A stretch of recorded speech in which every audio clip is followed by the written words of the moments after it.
Thanks, everyone, for joining us at the Project Censored radio show. We're very glad to welcome to the show Esra'a Al Shafei, who's the founding director of Majal.org, a network of online platforms that amplify underreported and marginalized voices in West Asia and North Africa. She's also the co-founder of the New Moon Fund, which resources and sustains women-led groups who engage with technology in their activism in the global majority.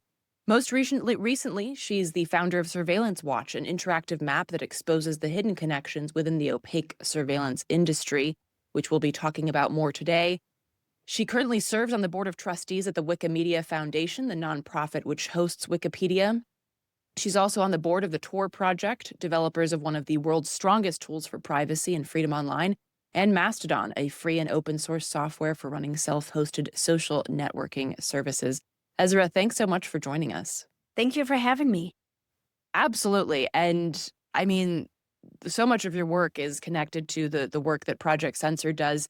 Today, we wanted to focus on the site Surveillance Watch, which is an incredible website and project that folks can visit at surveillancewatch.io. And just pulling from the website here, it reads, quote, surveillance technology and spyware are being used to target and suppress journalists, dissidents, and human rights advocates everywhere. Surveillance Watch is an interactive map that documents the hidden connections within the opaque surveillance industry. Founded by privacy advocates, most of whom were personally harmed by surveillance tech, our mission is to shed light on the companies profiting from this exploitation with significant risks to our lives, end quote. So, Esra'a, could you start off by talking a bit just about the concept of surveillance? Because I think people mistake it. Basically, they mistake it for safety when it's really about control. There's this trope that I've been hearing since Snowden that, surveillance is really just about catching people that are doing something wrong in order to keep all of us law-abiding people safe. Nothing to fear, nothing to hide kind of thing. So could you talk a little bit more about, like, just at the core level, what really is this surveillance about and why it's so important not to misconstrue it as safety when it's about control? Yes, I mean, that's a great question. And especially being a Bahraini person, we grew up in surveillance. We grew up where censorship was the norm. We grew up in societies where surveillance is weaponized on a daily basis. So all the time, when we are trying to use the internet with dignity, trying to take advantage of privacy and anonymity tools, we are often met with this, I would call even a myth, that if you are using these tools, you must be doing something criminal. You shouldn't have anything to hide. And the thing is, it's really about keeping yourself safe from not only where we are today in your current day, but about the future. Because that's another thing that I think people don't think about, is preparing for a future that is not safe, where your very identity is being threatened.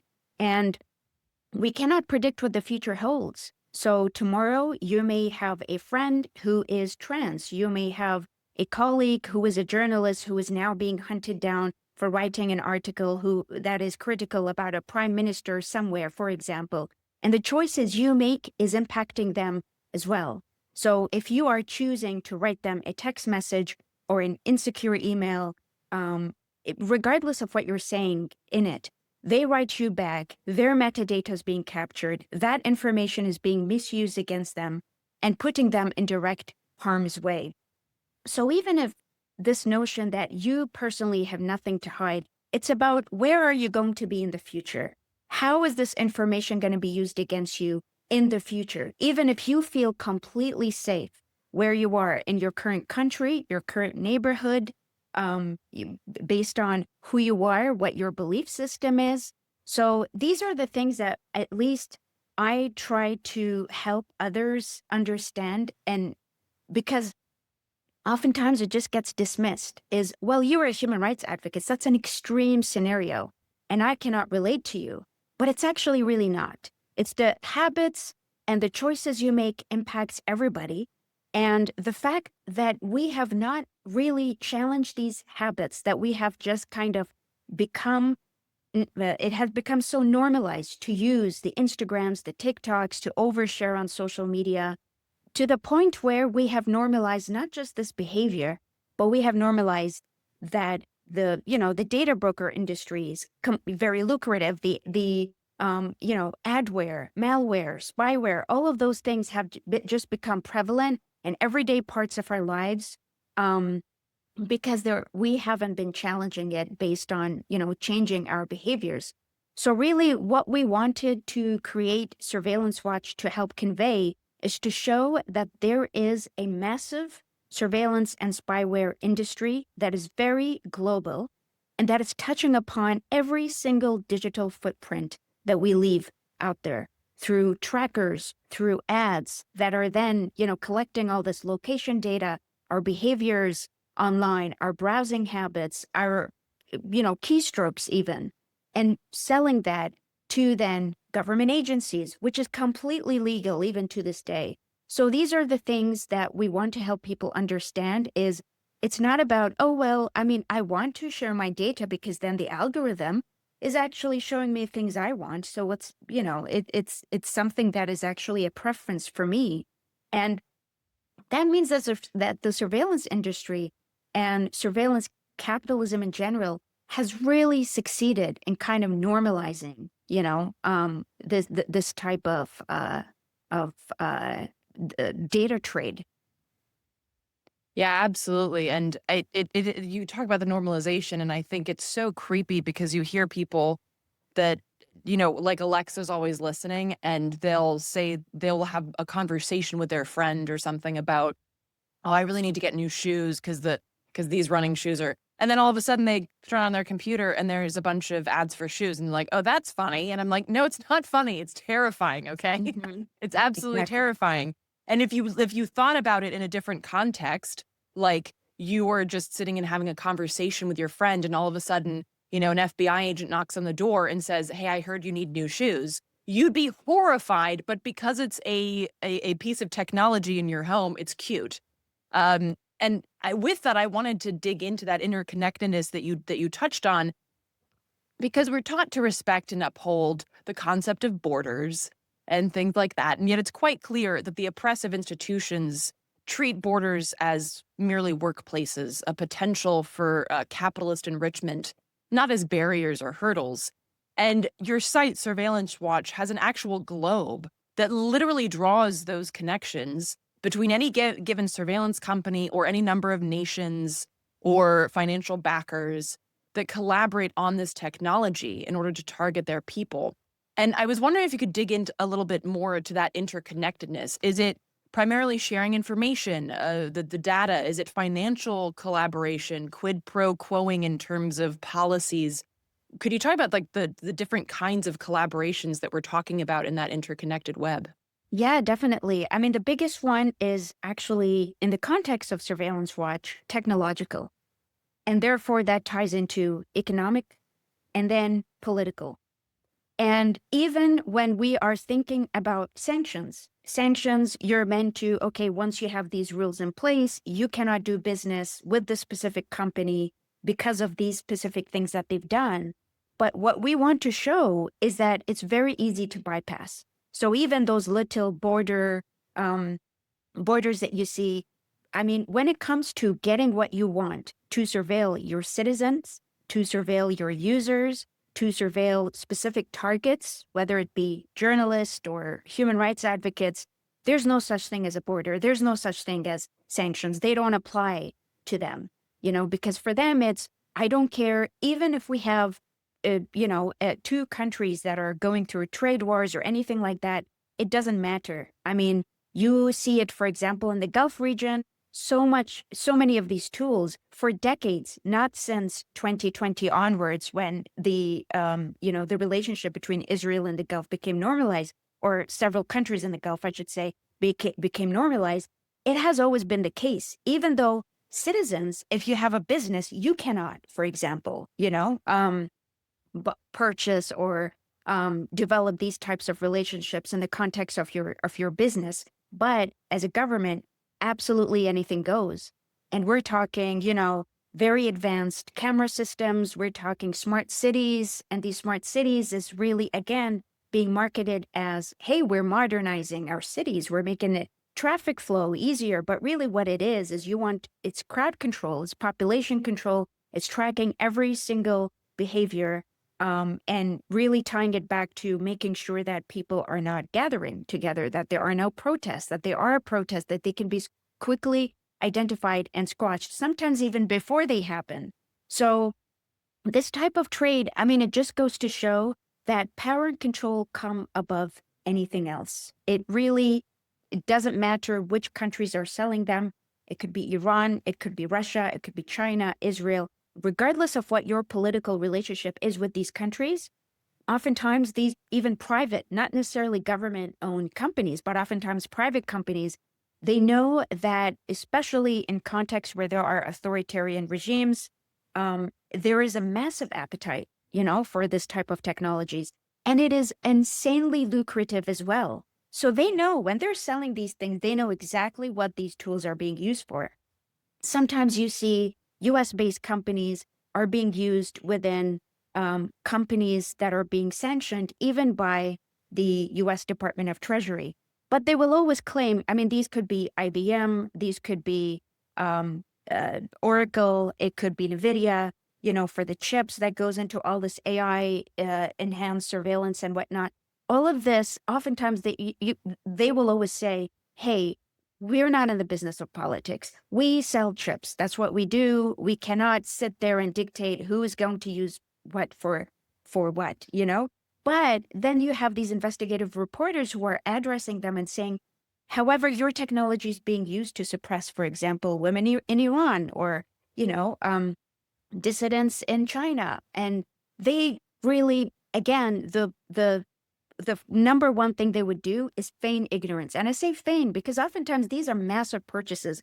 We're talking billions and billions of dollars. It's very lucrative. This is not one person buying a camera, that is $13 and putting it on their door. I mean, these are government institutions that are buying these things at scale, and using them at scale on, millions and millions of citizens. So they know what their technology is being used for, but the business is so good. Would you really want to cut that, source of income? So one of the things that Surveillance Watch does is we don't just map the technology and where it is being deployed. We want to also connect it to the sources of funding as well. When it comes to who is actually profiting from this, we need to put that on our radars, because I think accountability cannot happen unless you start looking at their wallets as well. Because it's not that these investors and these creators and these governments are going to have a moral awakening that will make them stop doing it. But what we're trying to do is at least advocate to make this more challenging and even illegal. Yeah, absolutely. And I couldn't help myself when I logged on there. I immediately scrolled down to Palestine. And of course, saw a list of surveillance that's used by Israel on Palestinians in collaboration with mostly the United States. And you just mentioned the fact that all of this, all of what we're talking about, this surveillance global network, is above sanctions. It's above these political back and forthing. And I'm also reminded of, Ireland has had a very strong stance against Israel's genocide, but Israel and Ireland still trade. There's still a financial relationship there. And so I'm wondering if I could pick your brain about this, because there's a lot of talk about and demands for divestment and severing financial ties with Israel. But obviously, this is a lot deeper than Starbucks. It's a deep web of this shared surveillance systems and tactics that bind these two settler colonialist states together. I was wondering if you could talk a little bit about that and what that means then for the push to boycott and divest, when all of this floats above this surge of this and this struggle of BDS.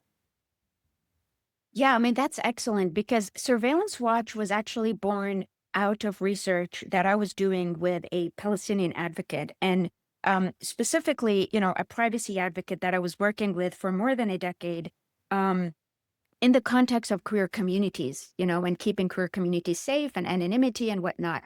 But of course, looking at the how the genocide was not just taking place, but how it was enabled. And we would argue that this is one of the most tech-enabled genocides in history, looking at the technologies and the tools that enabled it, but also profited from it. Because what these companies are doing is they're saying, look how we were able to precisely target an aid vehicle, for example. And it again, they're marketing this to governments where something like this would actually be a necessity, something that they would want is that, oh, look, I mean, you can surveil and you can use this unmanned drone to then attack and not put any of your own military people in harm's way. This is perfect. And then look at the damage it's doing. And they're using this really as a marketing strategy. And so when we look at the genocide and we look at the enormous amounts of the terrifying destruction, because nobody's safe, even in their own homes. And you're looking at then you go to these brochures and the trade shows, which are still happening today in Dubai and Czech Republic and whatnot, where they're using this genocide to say, look what we've done and look what you too actually can do.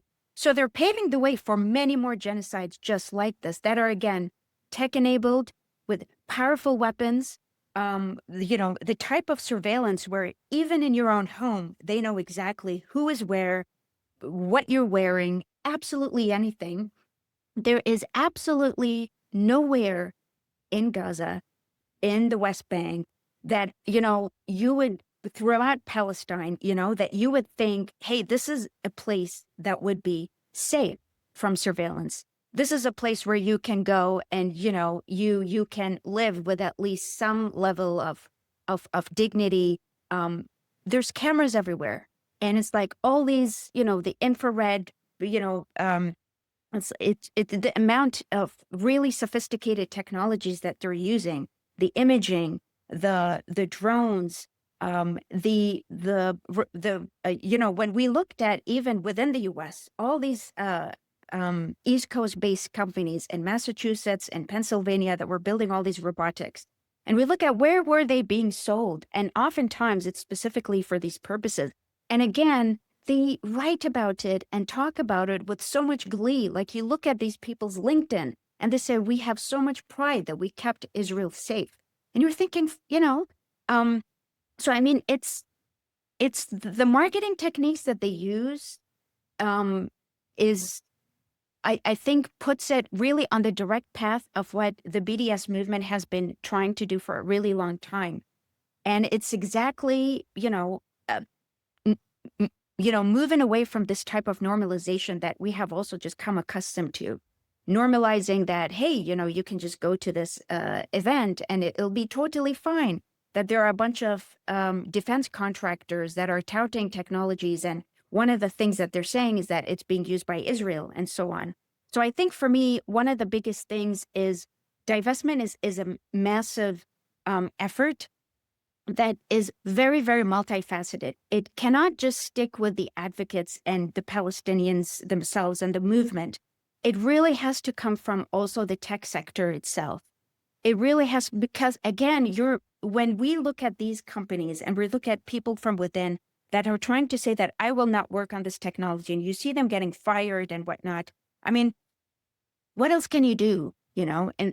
And I'm finding it so disturbing and disappointing that this culture of silencing has, for the most part, worked. I mean, a lot of the times you really see that it has gone business as usual for a lot of these big tech companies because people are concerned about losing their jobs. But I think there has to be a boundary, I mean, we have to draw the line somewhere because this does not stop in Palestine. These technologies, are being used in borders across the world against civilians around the world in collaboration with governments around the world. And if we don't stop it here, if we don't say that we can divest with our money, we can divest by encouraging these, for example, these pension funds, at least any fund where citizens could have a say. I think we need to look at the financials, behind what is really enabling and backing all of this and saying that you cannot, profit from this. I believe the Norwegian sovereign wealth fund was one of the only ones, that kind of took a stance on this a little bit more prominently. And I think that's just a great example to say that it may work, you know. So I think it's important for us to just continue trying. Yeah, and I mean there's so many threads to pull on there. But you're talking about the tech sector, and I know that there were some workers, for instance, at Google who came out again, like no tech for genocide type thing. But overwhelmingly, the tech industry is on board, of course, because of the capitalist structure. They're far more concerned with the bottom line than human life. And I'm wondering if you're seeing inside tech, because that's not my world at all. um, if you're seeing inside tech outside of the more vocal folks that we've seen, like some of these workers at Google and whatnot, are you seeing any kind of shift? And also in terms of like what would that look like? Like not just no more tech for genocide, but let's talk. What do we want? So what would that R&D go towards? What would that technology go towards? That would actually help people and support human life as opposed to creating drones that massacre people and surveil them. One thing, a shift that I think is positive, is we're actually seeing more whistleblowers. We're seeing people that say, hey, you're either going to be transparent about this, or there's going to be a group of us that are trying to, make more transparent how we are misusing and mismanaging this technology, knowingly so. So that's when you start seeing the procurement documents and the contracts with government agencies and defense contracts and all. And you start wondering, I mean, oftentimes, if it weren't for these whistleblowers, these things would never come to light. I'm not advocating that people have to go there and the only way is, doing illegal things or whatever. But at the same time, if you're working in this company and you see something that is even more illegal than you coming forward and sharing so-called company secrets, is that, where you want to have your morals? Or is that the place you work is using this technology to literally murder children, civilians, and literally getting away with it, and worse, profiting from it? And that is so disgusting, that I do think it has finally become disgusting enough for a lot of these workers to come together and say, you know what? It's not going to happen in my name, at least. I won't come here as a Google worker or as an Amazon worker or Microsoft and be okay with the fact that we are directly aiding these military agencies that are making this completely possible and even more widespread and at scales that are completely unprecedented. Because again, these governments don't work alone. There's a massive amounts of collaboration, even in a drone itself. Who's given the chip? Who's giving the hardware? Who's giving the software? These are all completely different companies, often from completely different countries. So the thing is really looking at this culture of collaboration and trying to really dissect if there's something that you can do from within these companies, whether they're small companies, whether they're big tech companies. The only way we can get this data is really if they come forward with it. And that's really what has been happening that I think has really enabled us to kind of turn the lights on a lot of really disturbing things that had been going on for actually decades, but that we were just simply not aware of it because it's very, very difficult to come across this type of information to begin with. So I do think there's a positive shift that's happening because I think, again, the destruction has happened. I mean, and one genocide after the other being, we look at what's happening in Yemen, we look at what's happening in Sudan, we look at what's happening in many other places. And again, looking at the culture of complicity and the surveillance tech that has enabled, so much of this. And then on top of that, the surveillance industry working hand in hand with the defense industries as well, the Lockheed Martins, the Raytheons and whatnot. So I do think there's, positive things that are happening. But sadly, I don't think it's happening at a high enough rate, especially when you see that for the most part, every time there's a genocide, the stock goes the other direction. not the direction that you would expect, you know? So I think financial accountability is actually going to be the only way we hold them accountable, because that's the only thing a lot of these people care about. Yeah, absolutely. And it really highlights the need for, because a lot of what I focus on is connecting this to labor and connecting this to workers, because the only way that we're going to see real change is if people start withholding their labor in large ways, and putting out these demands. But it really speaks to the need to include tech in these demands, because it's so, I mean, it's literally like invisible most of the time. And most of us don't think about this shadowy tech world in terms of the list of demands that have to do with a just transition or shifting away from the war machine. I think people still think in terms of these analog things like F-35s and, as opposed to the vast web of surveillance that and collaborations and very deadly collaborations. And I'm curious, in looking at this amazing website and all of the work that y'all have put into this, I couldn't help but remember Snowden's quote where he said, "My only fear in releasing this was that nothing would change." Hmm. And I feel that every time I see something like this and see, a great investigative piece or something that so much research has gone into exposing what so many have worked so hard to keep hidden. What would you like to see done with this information? The one thing that I always keep saying is we cannot resist what we do not know. And it's very important for us to be aware, to be alert of exactly who's surveilling us, why they're surveilling us. The why is also equally important, and the purposes behind these. And as well, again, who is profiting from these harms. And with that information, I think there's many things that we can do with it. One of it is, again, it's if in some countries, not all, where there could be legal pushback, where there could be advocacy policies about, going beyond sanctions, because as we see that sanctions is a very, limited band-aid to a much, much bigger problem, and is in fact quite easy to bypass. So even when we look at NSO Group and the fact that they were sanctioned, actually last month they were the gold sponsor at a trade show, in Czech Republic. They are working through multiple subsidiaries still within U.S., Canada, UK. Many places where it would be considered sanctioned, or that, we exposed it and therefore they're not being used. And actually, not only are they being used, but many of the founders and the developers that worked there have also gone off to create their own companies. And not only have they just been creating them under different names and subsidiaries and, forming shell-like structures to evade all of these ongoing sanctions, they also succeed in getting VC funding from very prominent VCs that continue to get away with it. So what are sanctions really doing?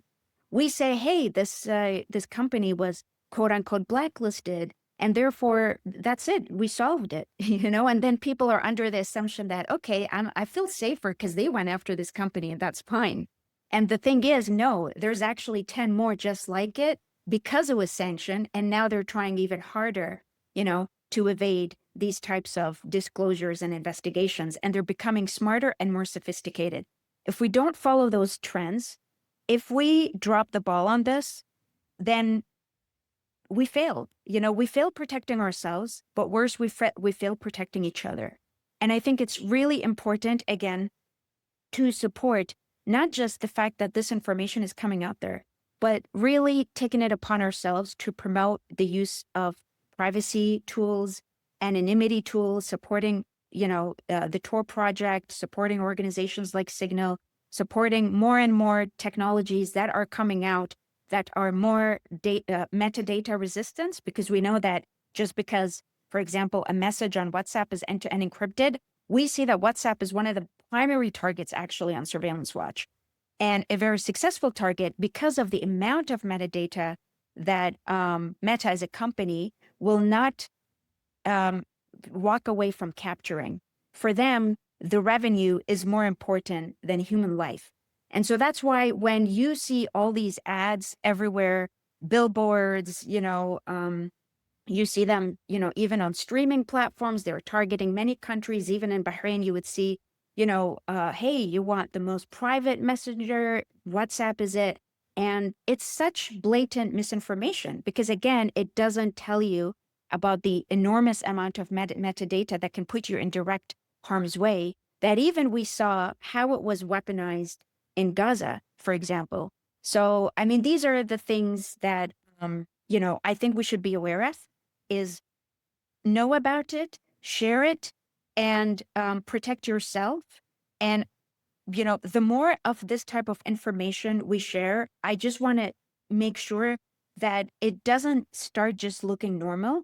This should shock us. It should anger us, and we should just be a lot more outspoken. But we should also change our habits by being complicit and showing that there is demand for metadata have, heavy trackers, data brokers. If we continue to overshare our information, put it out there, then there will always be demand for that. So if we change our habits slowly, we can actually make these companies know that it's actually that consumers want privacy and anonymity and for their data to be respected. And if you cannot guarantee that, we will not use your services. So just in the same way that we are looking at how we boycott and how we divest and whatnot, we look at how we do that at a grander level too, so that this information is not, being used against us in the way that it is. Yeah, absolutely. And again, so many threads to pull on there. But yeah, I always tell people, please stop using WhatsApp. And I think the problem, I mean, there's a lot of problems here, but I think that one of the problems is that people aren't tech savvy. And I include myself in that. I worked as a tech in recording studios, but I was mostly an analog tech because digital, we don't understand one another. And I think that I'm basically wondering, with the time we have left, I'd like to ask you what tools you'd recommend, but also, are we at a place where, I mean, it's become kind of a trope where people are like, oh, I don't understand technology. Are we getting to the point where, okay, but you need to learn? It's kind of like teaching a kid language or multiplication tables. It's like, are we getting to a point where here's just some basic things that you need to know to move around in this digital world? So I'm curious about your thoughts with that, and also some things that you would suggest that people start implementing or using. So, I mean, honestly, the best thing to do is to just be more selective about what you share, where and with whom. Just because we don't often take a step back and think about how every interaction or activity can potentially be, again, weaponized against us and expose very private and personal information about not just us personally, but also the people we engage with. So again, what you choose impacts not just you, but who you are engaging with as well. In terms of just practical things to do, there are tons of digital security resources available on privacy tools and the importance of things like end-to-end encryption with metadata resistance, especially in the context of messaging. Because, when we use messaging, that's where we share our most private and intimate thoughts. Um, and then, not oversharing in places, especially like social media, and then being cautious about disclosing location habits or relationships, and really more basic things when it comes to just browsing the web.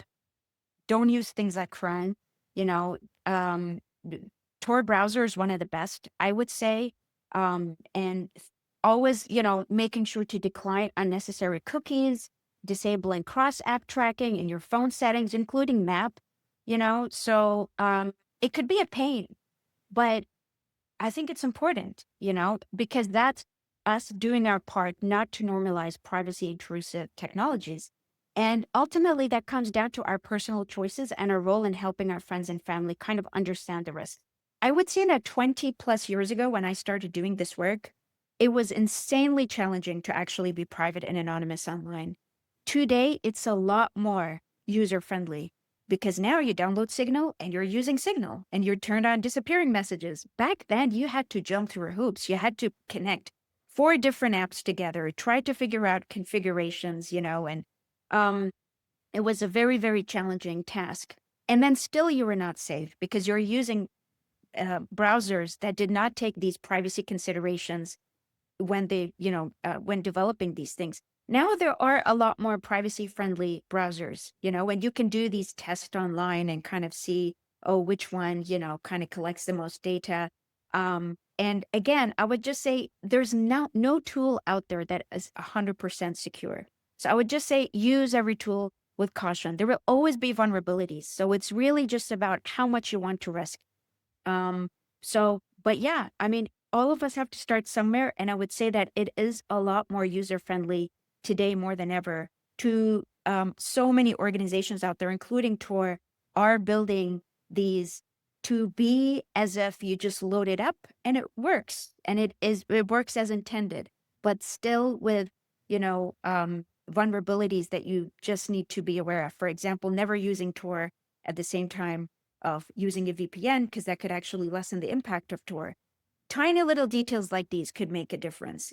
So I would say you can read about it. There are tons of articles, tons of podcasts that delve into the details. Put it on in the background when you're washing dishes. There will always be these types of tips and tricks that you can kind of learn from and help other people also, help adopt as best practices and better forming habits. Yeah, absolutely. As somebody who's not very tech savvy, I've long said that every organizing space or even just like friend group should have somebody whose job it is to like keep up to date on some of these things. Whether that, like whether that's downloading the Tor browser, which a friend told me about. So now I have that. So, old Mhm. lady Goldfield is getting some input. And I think like with that, the idea of community, I think is very tied to this. People overshare online because it's become a community space, even though it can't possibly ever take the space of actual connections with other humans. But because we're so isolated, especially in this country, and also in my other home country of Sweden, it becomes like, oh, well, this is a place that I connect with other human beings. But really, it's a data mining site, right? It's not a place for connection. It's a mirage of connection that serves far more insidious and nefarious things than human connection. So I think that's also a really important thing to remember. And, building community is the answer not just for that human connection, but also in terms of creating alternatives and teaching each other about the things that you've talked about here today.